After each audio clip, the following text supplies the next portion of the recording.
అసలు ఒక గోవు గురించి ఒక క్షుణ్ణంగా ఒక అభిప్రాయానికి రావడానికి చాలా సమయం పడుతుంది. చాలా గ్రంథాలు చదవాల్సిన అవసరం ఉంది. చాలా ప్రవచనాలు వినవలసిన అవసరం ఉంది. ఇంకేదంటే అన్నీ మనం చదవలేకపోవచ్చు. వేదాలు మనం చదవలేకపోవచ్చు. సంస్కృతం మనకు రాకపోవచ్చు. కాకపోతే పురాణాల్లో, వేదాల్లో ఏం చెప్పారు అనేది తెలుసుకునే ఇంట్రెస్ట్ అయినా మనకుండాలి. నాకు ఆ గోవు గురించి హ్మ్. నేను సినిమా డైరెక్టర్‌ని, ప్రొడ్యూసర్‌ని 30 ఏళ్ళు మద్రాసులో నేను ఉండి సినిమాలు చేశాను. అవన్నీ వేరే కథయితే, నాకు నా మద్రాసు నుంచి నన్నిక్కడికి తీసుకొచ్చేశారు ముఖ్యమంత్రి గారు ఎన్టీ రామారావు గారు. మీరు గవర్నమెంట్‌కి డాక్యుమెంటరీ ఫిల్మ్స్ చేయాలి అని నన్నిక్కడికి తీసుకొస్తే, అసలు డాక్యుమెంటరీ ఫిల్మ్ అంటే ఏం చెప్పాలి దాంట్లో? ఒక 10 నిమిషాల డాక్యుమెంటరీలో ఏముంటాయి? ఏమేం చెప్పాలి? గవర్నమెంట్ స్కీమ్స్ కానీ, లేకపోతే మంచి పాయింట్స్ జనానికి educative value, not entertainment, educative వాల్యూగా కొన్ని డాక్యుమెంటరీస్ చేయాలని నన్ను అపాయింట్ చేశారు. నేను చాలా డాక్యుమెంటరీస్ చేశాను ఆయనుండగా. ఆయన చాలా అప్రిషియేట్ చేశారు. నేనేం రాశాను, ఏం తీశాను అని కూడా ఆయన చూడలేదు.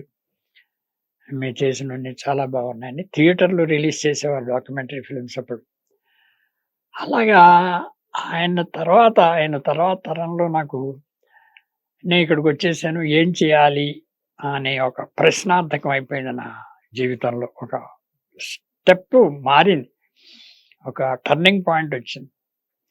ఆయన నాకు స్ఫూర్తినిచ్చాడు. డాక్యుమెంటరీ ఫిల్మ్స్ ద్వారా జనాల్ని ఎడ్యుకేట్ చేయొచ్చు అని. చాలా గొప్ప ఐడియా నాకిచ్చి ఆయన పోయాడు.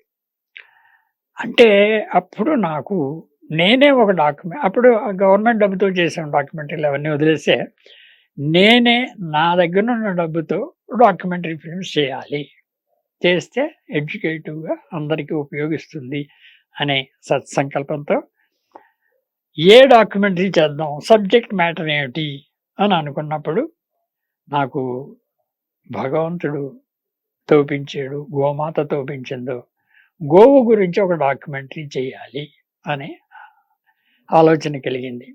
సో, గోవు గురించి కొంత చదివాను. కొన్ని విషయాలు తెలుసుకున్నాను. ఒక 10 నిమిషాలు డాక్యుమెంటరీ అంటే ఒక రీల్. దాన్ని ఒక డాక్యుమెంటరీగా చేయాలని అప్పట్లో ఈ వీడియోస్ కూడా లేవు. ఫిల్మ్ చేసి దాన్ని వీడియోలో కన్వర్ట్ చేసి చేశాను. రూ. 1,00,000 ఖర్చు పెట్టాను. ఒక 10 నిమిషాల డాక్యుమెంటరీకి. ఆ 10 నిమిషాల డాక్యుమెంటరీ చేస్తే అందరూ నవ్వారు. గోవు గురించి డాక్యుమెంటరీ ఏమిటయ్యా? అవుతుందా లేదా నీకు? ఏదో ఫ్యామిలీ ప్లానింగు, ఎయిడ్స్ ఇంకోటి ఏదో చేస్తే గవర్నమెంట్ కొంటారు కానీ గోవు గురించి చేస్తే ఎవడికి కావాలి? అనంటే ఏమో నాకు తోచిందే చేశాననుకున్నాను. ఆ ఏడాది ఆంధ్రప్రదేశ్ ప్రభుత్వం నంది అవార్డులు ప్రవేశపెట్టింది. నంది అవార్డ్ ప్రవేశపెడితే నా డాక్యుమెంటరీని ఒక ఎంట్రీగా పంపించాను. పంపిస్తే నాకు నంది అవార్డొచ్చింది. గోవు గురించి ఇంత గొప్పగా డాక్యుమెంటరీ చేశాడు కాబట్టి ఈయనకి అవార్డ్ ఇవ్వండి అని నంది అవార్డొచ్చింది. దాంతో నాకు ఎంకరేజ్‌మెంట్. నేనెంతో చదివి 10 నిమిషాల స్క్రిప్ట్ తయారు చేసి చూపిస్తే దానికి ఇంపార్టెన్స్ వచ్చింది. ఇప్పుడు నేను చదివిందంతా రాసి పెట్టుకున్నాను కదా! దీన్ని ఎలాగా జనాల్లోకి పంపించాలి. ప్రతి దానికి 10 నిమిషాలకి రూ. 1,00,000 ఖర్చు పెట్టి చేయలేను కదా! అంచేత నేనేం చేయాలి అనేప్పుడు అనుకున్నప్పుడు నేను రాసిన గ్రంథం అంతా, రాసిన ప్రతిని తిరుపతి దేవస్థానం వాళ్ళకి పంపించా. టీటీడీ వాళ్ళు ఇది చూసి నాకు ఫైనాన్షియల్ అసిస్టెన్స్ ఇస్తే దీన్నో పుస్తకంగా ప్రింట్ చేస్తాను అని వాళ్ళకి రాశా. రాస్తే వాళ్ళన్నారు, వాళ్ళు బోర్డ్ మీటింగ్‌లో పెట్టుకొని, ఇలాంటి గోవు గురించిన గ్రంథం మన పబ్లికేషన్‌లో లేదు. అంచేత గోవు గురించి ఈయన పుస్తకం రాసాడు కాబట్టి దాన్ని మనమే పబ్లిష్ చేద్దాం. జనానికి మనమే పంపిద్దాం అని చెప్పేసి వాళ్ళు మీరు అగ్రీమెంట్ ఇస్తే మేమే ప్రింట్ చేసి పబ్లిష్ చేస్తాం అన్నారు. అది ఇంకా మంచిది బావుంది. వాళ్ళ ద్వారా వెళ్తుందని చెప్పి ఇచ్చాను. అలాగా 'వందే గోమాతరం' అనే ఒక పుస్తకం కూడా రిలీజ్ చేశారు. తిరుపతి దేవస్థానం వాళ్ళు. నన్ను తీసుకెళ్ళి సన్మానం చేశారు. భగవంతుడి దర్శనం చేయించారు. చాలా గొప్పగా ట్రీట్ చేశారు. దాంతో నాకు ఈ గోవు గురించి ఇంకా రాయాలనిపించి, ఓ గో విలాపం అని, కల్పవృక్షం, కామధేను అని, అయితే గోమాత కథలని, గోమాత ఋషులని ఇలాగ చిన్న చిన్న పుస్తకాలు 105 పేజీల పుస్తకాలు రాసి పబ్లిష్ చేయడం మొదలెట్టాను నేనే. ఇలాగా నాకు గోవు గురించి ఎక్కువ అండర్‌స్టాండింగ్ వచ్చేసింది.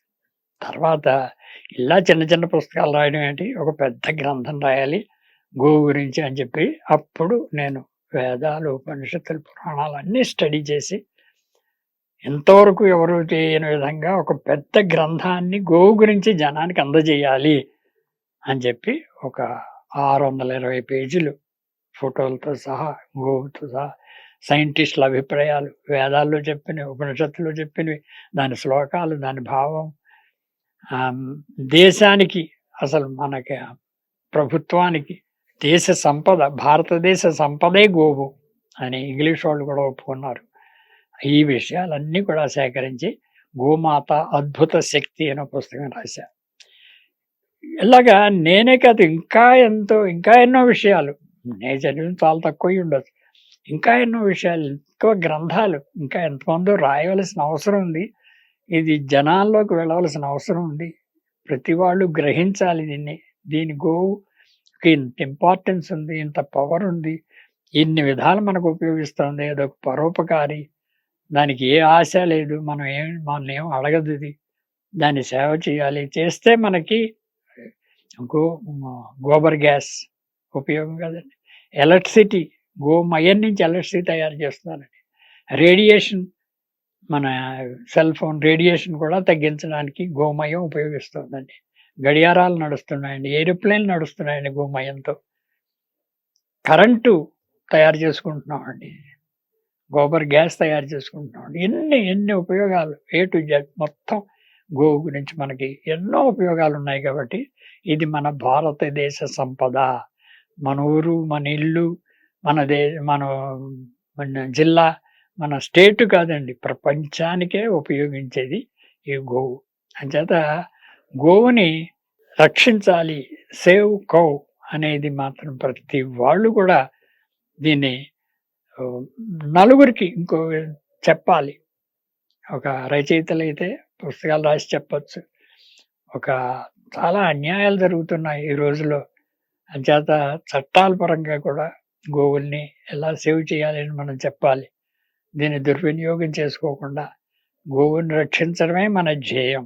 గోవుని రక్షిస్తే గావో రక్షతి రక్షితః, ధర్మో రక్షతి రక్షితః అన్నట్టుగా గోవుని మనం కనుక కాపాడగలిగితే ఆ గోవే మనని కాపాడుతుంది అన్ని విధాల అనేది ఈ ఫండమెంటల్‌గా మనం గ్రహించి ప్రతి వాళ్ళు కూడా గోవుని సేవించవలసింది, రక్షించవలసిన బాధ్యతను తీసుకోవాలంతే. అది పవిత్రమైన ప్రాణి. అలాంటి దాన్ని మనం నిర్లక్ష్యం చేయకూడదు. అది కష్టపడుతుంటే, అది బాధపడుతుంటే చూసి మనం ఊరుకోకూడదు. దాన్ని రక్షించడమే మన ధ్యేయంగా పెట్టుకోవాలి. ఇలాగా గోవు గురించిన విషయాలు పురాణాల్లో ఎలా చెప్పారు, దీన్ని ఏ విధంగా మనం గోవుని ఇంకా ఉపయోగించుకోవాలి, గోవుని ఏ విధంగా రక్షించాలి, దానికి కష్టాలు, నష్టాలు ఉంటాయి. కొంచెం కష్టం అని అనిపిస్తుంది కానీ కష్టపడితేనే దాని ఫలితం లభిస్తుంది. కాబట్టి మనకు గోవుని మనం రక్షించాలి. ఇలాంటి విషయాలన్నీ కూడా మనం ఇంకా 10 మంది చెప్తుంటే విని మన ఎపిసోడ్స్‌లో కూడా మనం దీని గురించి తెలుసుకోవడానికి ప్రయత్నం చేయాలి.